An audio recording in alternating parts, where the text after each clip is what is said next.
Ideal education সেন্টারে তোমাদের সকলকে স্বাগত জানাই। এই মুহূর্তে তোমাদের জন্য একটি বিগ ব্রেকিং নিউজ। তোমাদের সিলেবাসের যে পরিবর্তন হওয়ার কথা ছিল সেই সিলেবাসটা কিন্তু সত্যি সত্যি পরিবর্তন হয়েছে, এবং সেই সিলেবাস কী কী থাকছে সেটা কিন্তু উচ্চ মাধ্যমিক শিক্ষা পর্ষদের সভাপতি মাননীয় শ্রী চিরঞ্জীব ভট্টাচার্য কিন্তু জানিয়ে দিয়েছে আজকে সাংবাদিক সম্মেলনের মাধ্যমে।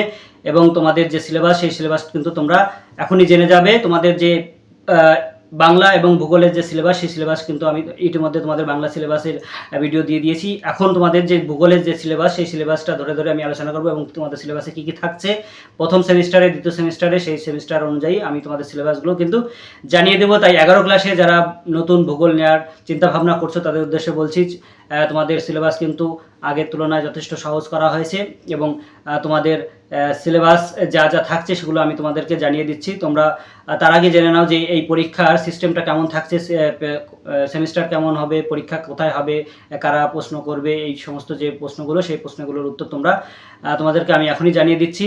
এই পরীক্ষা দুটো সেমিস্টারে হচ্ছে। প্রথম সেমিস্টারে তোমাদের থাকবে শুধুমাত্র এমসিকিউ, দ্বিতীয় সেমিস্টারে থাকবে এসএকিউ এবং ব্রড প্রশ্ন। আর 30 মার্কের যেরকম আগে প্র্যাকটিক্যাল হতো সেরকমই তোমাদের ভূগোলের প্র্যাকটিক্যাল 30 মার্কসের উপর হবে, এবং প্র্যাকটিক্যালে কী কী বিষয় থাকবে সেগুলোও কিন্তু তোমাদের সিলেবাস বেরিয়েছে, সেই সিলেবাস ধরে ধরে জানিয়ে দেওয়া হবে। তার আগে সবার প্রথমে আমি জানাবো তোমাদের যে পরীক্ষাটা কিন্তু তোমাদের নিজেদের স্কুলেই হবে এবং স্যারেরাই প্রশ্ন করবে। আর পরীক্ষা দুটো সেমিস্টার মিলেই কিন্তু তোমাদের গড় করে মার্কস দেওয়া হবে বা ফাইনাল রেজাল্ট তৈরি করা হবে। এবং প্রথম সেমিস্টারে যদি তোমরা ফেলও করো বা প্রথম সেমিস্টারে যদি তোমরা শূন্যও পাও, তাও কিন্তু তোমরা দ্বিতীয় সেমিস্টারে যদি ভালো রেজাল্ট করতে পারো তাহলে কিন্তু তোমাদের গড়ে পাস করে যাবে। অর্থাৎ প্রথম সেমিস্টারে বা দ্বিতীয় সেমিস্টারে দুটোতেই পাস করতে হবে এরকম কোনো ব্যাপার নেই, বা দুটোতেই, তবে গড় করে যদি তুমি 30% অর্থাৎ পাস মার্কস হচ্ছে তোমাদের 30, অর্থাৎ 100-র মধ্যে 30 পেলে পাস। আর সেক্ষেত্রে তোমাদের যে দুটো সেমিস্টার হচ্ছে 35 করে, সেই 35 সেমিস্টারে যে 30% সেই নাম্বারটা পেলেই কিন্তু তোমরা পাস করবে। কিন্তু প্রথম সেমিস্টারে যদি তোমরা 30% আর কি না পাও তাহলে কিন্তু কোনো সমস্যা নেই। দ্বিতীয় পরীক্ষা যদি ভালো করে পরীক্ষা দিতে পারো তাহলে কিন্তু তোমরা পাস করে যেতে পারো, বা প্রথম পরীক্ষাটা যদি ভালো হয় দ্বিতীয় পরীক্ষাটাও যদি কমা হয় তাহলেও সমস্যা নেই। কিন্তু আমি আশা করব তোমাদের দুটো পরীক্ষাই সবারই ভালো হোক, তোমরা সেইভাবে প্রথম থেকে সিরিয়াস পড়াশোনা করো, কারণ 11 ক্লাসের জন্য কিন্তু তোমাদের সময় বেশি একটা পাওয়া যায় না। কারণ রেজাল্ট তোমাদের মাধ্যমিকের রেজাল্ট বেরোতে জুন মাস পেরিয়ে যাবে, তারপরে ভর্তি হতে জুন মাসও শেষ হয়ে যাবে, ক্লাস শুরু হতে তোমাদের জুলাই মাসে শুরু হবে। তার মধ্যে বিভিন্ন রকম অনুষ্ঠান, এটা সেটা, ছুটি অনেক রকম থাকবে, তার মধ্যে ক্লাস কিন্তু খুব কম হবে। তাই সিলেবাস শেষ করা খুবই টাফ হয়ে যাবে, যেহেতু সিলেবাসটা কিন্তু যথেষ্টই বড়। আর এই সিলেবাস যদি শেষ করতে হয় তাহলে এখন থেকেই তোমাদের কিন্তু নিয়মিতভাবে পড়াশোনা শুরু করতে হবে। আর একটা কথা, যারা এই চ্যানেলে নতুন তাদের উদ্দেশ্যে বলছি, এই চ্যানেলটিতে ভূগোল এবং বাংলা বিষয়, তোমাদের 11-12 ক্লাসের বাংলা ভূগোল বিষয় এবং 9, 10, 8, 7 ইত্যাদি বিষয়ে আর্টসের সমস্ত বিষয়ের ভিডিও দেওয়া হবে। তাই তোমরা যারা বাংলা এবং ভূগোল, তোমাদের বাংলা তো সবারই থাকবে, আর ভূগোল যারা নিতে চাও তারাও, তাদের উদ্দেশ্যেও বলছি, তোমরা কিন্তু এই চ্যানেলটিতে নতুন হয়ে থাকলে অবশ্যই সাবস্ক্রাইব করে রেখো। এই ধরনের ভিডিও বা সমস্ত সিলেবাস ধরে ধরে বিভিন্ন বিষয় সহজ সরলভাবে বোঝার জন্য তোমরা এটাকে সাবস্ক্রাইব করে রেখো। এখন আমি তোমাদের সিলেবাসটা জানিয়ে দেবো। সিলেবাসটা তোমরা একটু দেখে নাও, আমি স্ক্রিনে তোমাদের দেখাচ্ছি, সেই সিলেবাসটা ধরে ধরে তোমরা একটু শুনে নাও। তাহলে তোমরা দেখে নাও ভূগোলের সিলেবাসটা এক এক করে। আমি তোমাদের প্রথম থেকে পড়ে শোনাচ্ছি, তোমরা সেটা দেখো যে সিলেবাসটা একটু বোঝার চেষ্টা করো। West Bengal council of higher secondary education syllabus for class 11 and 12 subject geography. প্রথমে এটা দেখো, পরের syllabus for higher secondary course in geography. Class 11-এর সিলেবাসটা একাডেমিক সেশন হচ্ছে 24-25-এর জন্য কি সিলেবাস তোমরা একটু দেখে নাও। ভূগোলে detail semester wise syllabus detailed. Class 11-এ যে প্রথম সেমিস্টারে যে তোমাদের ভূগোলের সিলেবাসটা সেটা আমি তোমাদের স্ক্রিনে দেখাচ্ছি, তোমরা একটু দেখো। Course code Jio, course type হচ্ছে থিওরিতে তোমাদের কি কি সিলেবাস থাকছে একটু দেখে নাও। সাবজেক্ট টপিক হচ্ছে ফান্ডামেন্টালস অফ ফিজিক্যাল জিওগ্রাফি, অর্থাৎ প্রাকৃতিক ভূগোল থেকে তোমাদের কি কি থাকছে। ইউনিট 1 দেখো কি থাকছে। Geography as a discipline, definition, nature and classification of geography, scope and content of physical geography, অর্থাৎ ভূগোলের পরিধি, বিস্তার, এই সমস্ত, অর্থাৎ আগের বছরের যে সিলেবাসের প্রথম অধ্যায় ছিল সেইটাই তোমাদের এবছরও থাকছে। অরিজিন অফ আর্থ, অর্থাৎ পৃথিবীর উৎপত্তি, এটাও কিন্তু তোমাদের আগের বছরও ছিল, এবছরও থাকছে, কিন্তু সেক্ষেত্রে অনেক সিলেবাসটা একটু বড় ছিল, সেই সিলেবাসটা একটু কমিয়ে আনা হয়েছে। অর্থাৎ থিওরিতে তোমাদের কান্ট, জিন্স অ্যান্ড জেফরির থিওরিটাই পড়তে হবে, আর মডার্ন থিওরি হচ্ছে বিগ ব্যাং থিওরি, এই দুটো এইগুলো পড়তে হবে পৃথিবীর উৎপত্তি থেকে। আর ইন্টেরিয়র অফ দ্য আর্থ, অর্থাৎ পৃথিবীর অভ্যন্তর ভাগের থেকে তোমাদের যে বিষয়গুলো থাকছে সেগুলো হচ্ছে sources of information, reading the earth interior, application of seismology for analysing earth interior, layering of the earth, অর্থাৎ পৃথিবীর যে ভূ অভ্যন্তর ভাগ, সেই ভূ অভ্যন্তর ভাগ সম্পর্কে আমরা কিভাবে জানতে পারি, সিসমো অর্থাৎ ভূমিকম্প তরঙ্গের মাধ্যমে সেইগুলো কিভাবে জানা যায়, এবং সেই পৃথিবীর অভ্যন্তর ভাগ কী কী স্তরে বিভক্ত, সেই সমস্তগুলো কিন্তু তোমাদের এটা এই ইউনিটে থাকছে। পরে তৃতীয় ইউনিটে বলছে জিওগ্রাফিক প্রসেস। জিওগ্রাফিক প্রসেস হচ্ছে এন্ডোজেনিক প্রসেস, অর্থাৎ অভ্যন্তরীণ এবং বহির্জাত, অন্তর্জাত এবং বহির্জাত যে প্রক্রিয়া, সেই এর মধ্যে হচ্ছে এন্ডোজেনিক মানে অন্তর্জাত প্রক্রিয়া।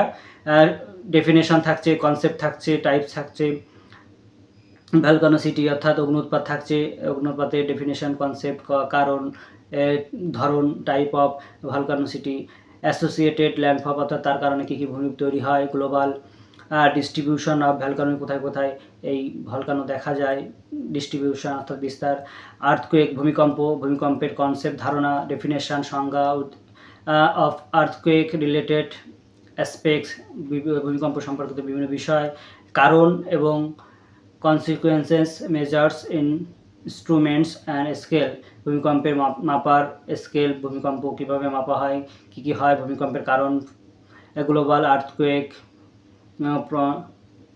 প্রনজন্স with special reference to India earthquake and tsunami, ভূমিকম্প, সুনামি, এই সমস্তগুলো থাকছে এবং এর ফলাফল থাকছে। আবার আর কি থাকছে তোমাদের এন্ডোজেনিক প্রসেসে, অর্থাৎ অন্তর্জাত প্রক্রিয়ার মধ্যে এগুলো থাকছে, আর বহির্জাত প্রক্রিয়ার সংজ্ঞা, ডেফিনেশন, কনসেপ্ট অ্যান্ড টাইপ, অর্থাৎ সংজ্ঞা, ধারণা এবং ধরন, অর্থাৎ কত ধরনের, সেগুলো থাকছে, বেশি ডিটেলসে থাকছে না, সেটা 12 ক্লাসে গিয়ে থাকবে। আর প্রথম ইউনিট টেস্টে এই প্রথম সেমিস্টারে আর একটা যেটা থাকছে ইউনিট 4, সেটা হচ্ছে ওয়েদার অ্যান্ড ক্লাইমেট, অর্থাৎ আবহাওয়া ও জলবায়ু, যেটা হচ্ছে কম্পোজিশন, উপাদান এবং স্ট্রাকচার, গঠন, অ্যাটমসফিয়ারের অর্থাৎ বায়ুমণ্ডলের গঠন, gas, liquid and solid, composition of atmosphere অর্থাৎ বায়ুমণ্ডলের যে বিভিন্ন তরল, গ্যাসীয় এবং কঠিন যে উপাদান সেগুলো, লেয়ারিং অফ অ্যাটমসফিয়ার অর্থাৎ বায়ুমণ্ডলের যে ধারণা তোমরা যেটা 10 ক্লাসে পড়ে এসছো, ট্রোপোস্ফিয়ার, স্ট্র্যাটোস্ফিয়ার, মেসোস্ফিয়ার, থার্মোস্ফিয়ার, এগুলো তোমাদের এই 11 ক্লাসেও রয়েছে। বেসড অন থার্মাল ক্যারেক্টারিস্টিক্স অর্থাৎ তাপের তারতম্যের ভিত্তিতে, এবং এলিমেন্টাল ডিস্ট্রিবিউশন অর্থাৎ উপাদান এবং তাপমাত্রার ভিত্তিতে এই যে শ্রেণীবিভাগগুলো, সেগুলো অ্যাটমসফিয়ারের সেগুলো আছে। আর importance of ozone sphere, ozone স্ফিয়ারের যে গুরুত্ব, কারণ এবং কনসিকুয়েন্সেস অফ ওজোন ডিপ্লিশন, অর্থাৎ ওজোন গ্যাসের যে বৃদ্ধি তার কারণ এবং ফলাফল, এবং ওজোন যে অধঃপতন ওজোন স্তরের, সেটা তোমাদের আলোচনার বিষয়। এখান থেকে তোমাদের যে সেমিস্টার 1 সেখান থেকে এই ফান্ডামেন্টাল অফ ফিজিক্যাল জিওগ্রাফি, এখান থেকে কিন্তু তোমাদের এই 15 নাম্বার থাকছে 4টি ইউনিটে। এই ইউনিটের মাধ্যমে এটা ভাগ করা হলো। এবার বাকি যে 20 মার্ক অর্থাৎ প্রথম যে 35 মার্কের যে সেমিস্টারে পরীক্ষা হবে প্রথম সেমিস্টার, তার 15 মার্কস কোথা থেকে থাকবে আমরা জানলাম। এবার বাকি যে 20 মার্কস কোথা থেকে থাকবে, যে 20 নম্বর, সেটা আমরা জানবো। সেটা হচ্ছে জিওগ্রাফি অফ ইন্ডিয়া অর্থাৎ ভারতের ভূগোল থেকে তোমাদের থাকবে হচ্ছে বাকি 20 মার্কস। 20 নম্বরটা বিভাজনটা আমরা একটু দেখে নেব।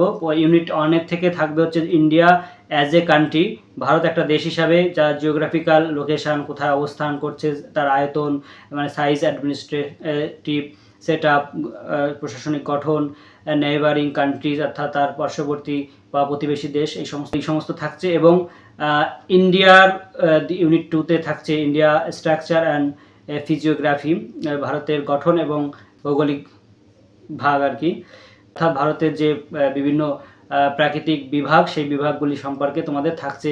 ভারতে যে ক্লাস 10-এর যে সিলেবাসটা ছিল অনেকটা সেরকমই সিলেবাস কিন্তু 11 ক্লাসে আমরা দেখতে পাচ্ছি।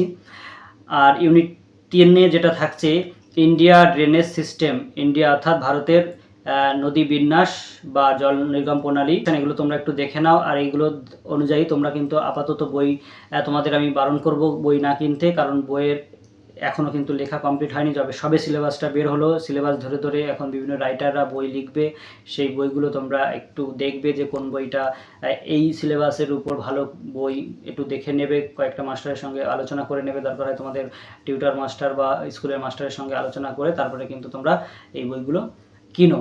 আপাতত তোমরা বই কিনো না, পুরনো যে বই তোমাদের 10-এর যে সিলেবাসটা দেখো, এই ইন্ডিয়ার যে জিওগ্রাফি অফ ইন্ডিয়া, এটা কিন্তু তোমাদের 10-এর সিলেবাসের সঙ্গে মিল খাচ্ছে, তাই তোমরা সেই 10-এর সিলেবাস ধরেই এটা আপাতত পড়তে থাকো। আর 11 ক্লাসে যদি কোনো দাদা দিদির থেকে পুরনো বই জোগাড় করতে পারো বা কোনো দোকান থেকে, তাহলে সেই দোকান থেকে সেই বইগুলো জোগাড় করে যেগুলো আমি বললাম সেইগুলো দেখবো, যেগুলো মিল আছে সেই মিলগুলো ধরে ধরে তোমরা আপাতত পড়তে লাগো। তখন যখন সিলেবাস ধরে বই বের হবে নতুন বই, তখন তোমরা কিন্তু বই কেন, আপাতত পুরনো বই তোমাদের কেনা লাগবে না, শুধু শুধু তোমাদের টাকাগুলো কিন্তু জলে যাবে।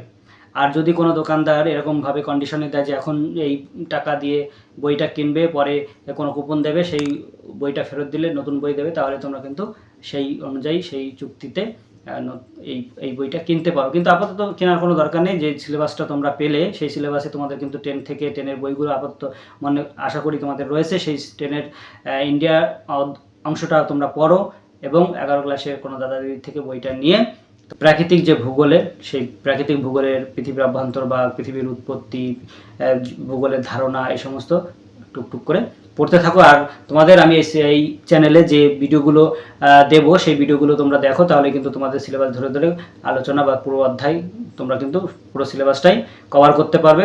তাই তোমরা সকলে ভালো থেকো, এখানেই আজকের ভিডিওটি শেষ করছি।